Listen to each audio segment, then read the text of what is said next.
Hi guys. So if you want to hear the kind of the lowdown on my visit today, I got there actually a half an hour early, which you're not supposed to do, but they asked me when my visiting appointment was at the gate, and I said 9 o'clock. Then I got to a parking place and I realized, oops, actually my visiting form says 9:30, so I kind of slid through on that one. So rather than go in that early, I sat in the car for just a little bit and made sure I had everything together. I had my little see-through. I feel like I'm going cross-eyed. I'm looking at the phone too close. I don't know. I've got a lazy eye, and if I look at things too close, my eyes kind of cross. Let me readjust here. Okay. So I had my little see-through clear plastic purse. Oh, I'll show it to you.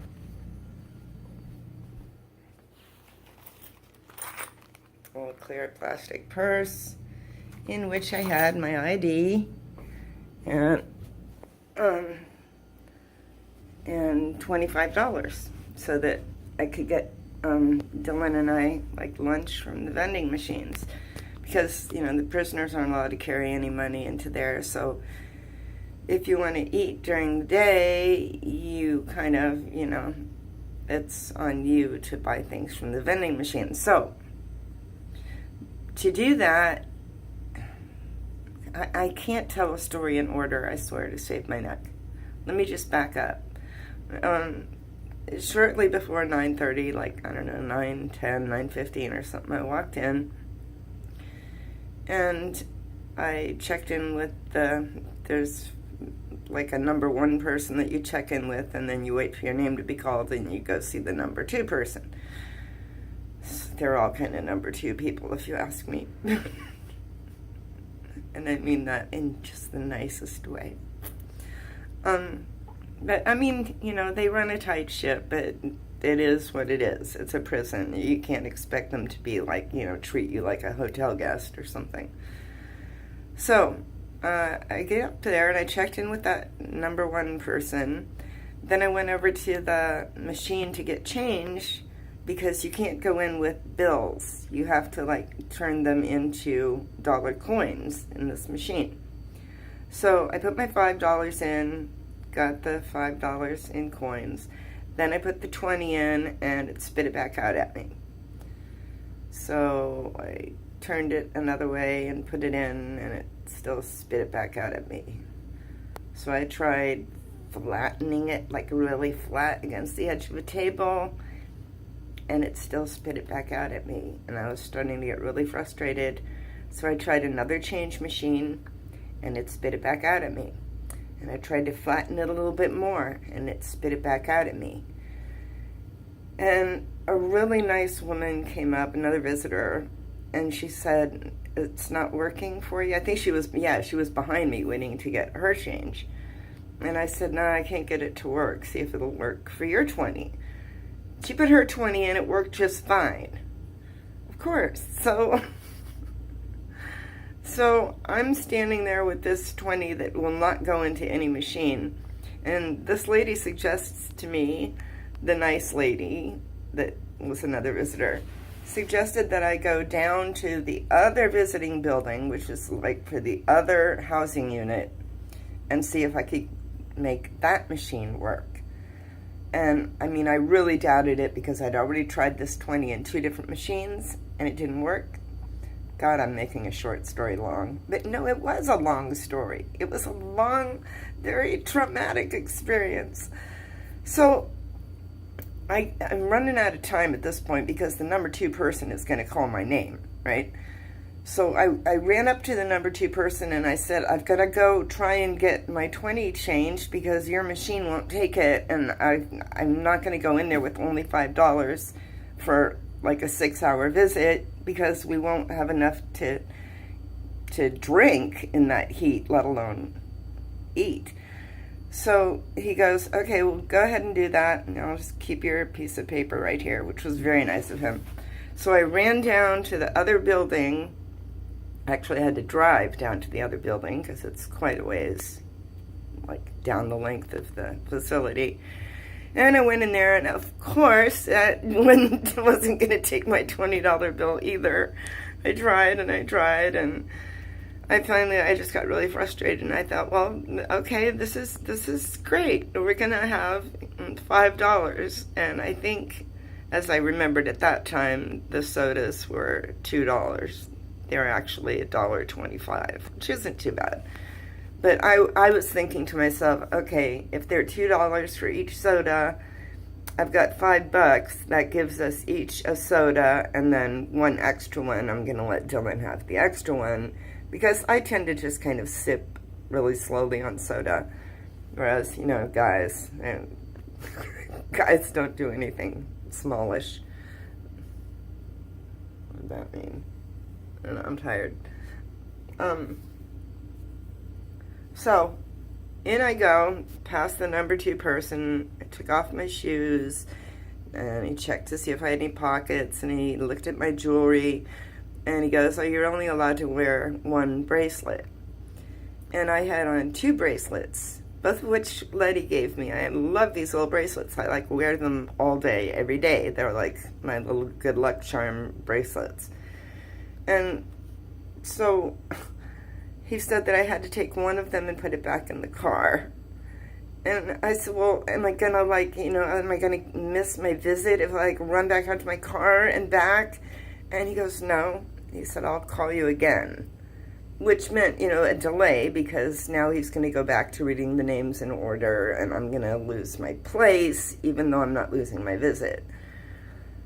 So I had to run out to the car and put Letty's brace. I just put them both in the car. I just said to heck with it. I just took them both off. It was easier. Just put them in the car and went in. And then what you have to do is you take off your shoes, right? I think I put the shoe taking off part early in the story. Anyway, I took off my shoes at this point, and he let me through this big sliding gate that goes, and then you go through there, and then you wait in another giant gate. So you're kind of like in this cage sort of thing. And then another giant gate goes, and it opens, and you go through, and it closes behind you. And there's one final gate, one last gate, and you wait, and you can go through. Then you have to walk like, I would say probably a quarter mile down this caged passageway. It's outdoors, so it's in the, it's in heat. And it was, oh my God, 111 today. Well, not that early, it wasn't that hot, but it was in the 90s. So you take this little walk, like forever, to get to the visiting building.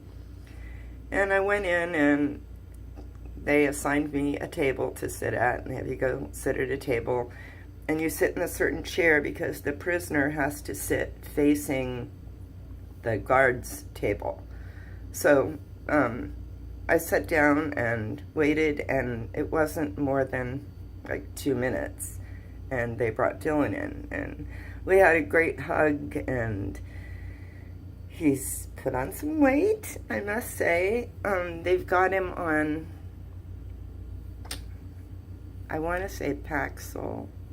It's one of the typical antidepressants that, everybody that takes antidepressants has heard of it. I just can't think what it is right now because I'm tired. But so he's put on a little weight because of that, and he said he just can't lose any at this point. It is what it is. And I mean, he's not fat, but he's definitely a little huskier than the last time I saw him. His hair is extremely short because he cut it off for Locks of Love, which is for cancer patients. And that's a whole another long story. I kind of helped him get that together. But at the end of our visit, I should tell you a little bit about the visit. What did we talk about? We talked about everything. We talked about family. We talked about what it's like for him, what it's like for me, fears, hopes. we don't take it too deep because, I mean, obviously we there's so much pain there and so much emotion that we would both fall apart if we didn't just keep it light and act like, I don't know, you just try and act like it's normal because that's what people do. But I did express to him that, I have fears that when he's released, like, where's he going to go? Because he's not going to really have any family. He's going to be 62 or 3, worst case scenario, when he's released. And, I'm 59, and my body hurts some of the time. I definitely don't have the energy that I had when I was younger. And so, it scares me for him, thinking of him coming out at that age and having to get a job and trying to get a job with a criminal record. And it scares me. It scares me a lot. And, I could sit here and just cry for hours over it, but I can't do that. It's one of those things where crying isn't going to help.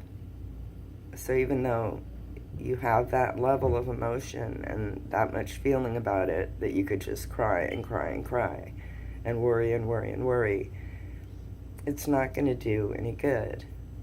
Prayer might do some good, and I do a lot of that, and so does he.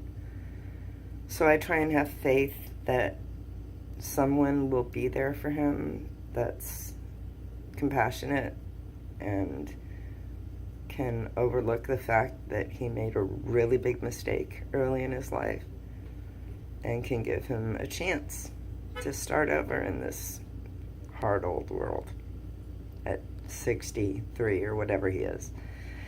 So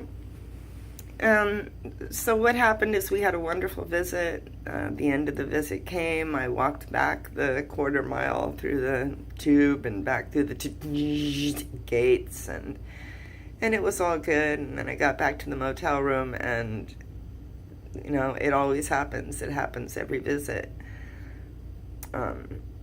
Somehow, seeing him, you get through the visit, it's all good. You keep it light, you keep it happy, and then you fall apart. And so I had my little fall apart, and it really didn't last that long. Then I went and got myself some dinner at the local little market. I don't know what it's called, Groceries Cheaper or something like that. I don't know what it's called.